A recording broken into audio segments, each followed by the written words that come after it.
tidak akan ada artinya bila sebuah destinasi wisata tidak terawat alias kumuh. Untuk bisa mengembalikan fungsi lokasi wisata sebagaimana seharusnya, pemerintah kota Luk Sumawe melakukan aksi bersih-bersih lokasi wisata kumuh, yang merupakan wujud dari program Luk Sumawe Bersih Lingkungan dan Peduli Sampah.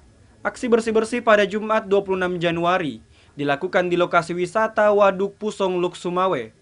Sebanyak 16 ton sampah dari limbah organik maupun sampah plastik yang selama ini mengenangi permukaan waduk telah dihasilkan dari aksi ini. Menurut penjabat Wali Kota Luk Sumawe, Abdul Hanan, kegiatan ini direncanakan berlangsung secara berkelanjutan di setiap Jumat.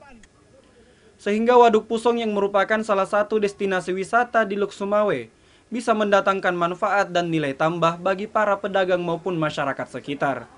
Nanti kita juga akan mencoba menata, membagi wilayah-wilayah tanggung jawab masing-masing instansi. Kemudian juga harapan kita ke depan ini semua bisa ditata, bisa juga memberikan nilai tambah bagi pedagang, ya. Kemudian juga kita coba untuk tempat-tempatnya bisa ditata dengan bersih dan sampah di sekelilingnya itu menjadi tanggung jawab mereka juga. Abdul Hanan menambahkan, program bersih lingkungan dan peduli sampah ini akan terus digencarkan secara maksimal untuk mempersiapkan Kota Luk Sumawe meraih penghargaan Adipura pada tahun 2025 mendatang. Dari Kota Luk Sumawe, Provinsi Aceh, Trifani, Kantor Berita Antara, mewartakan.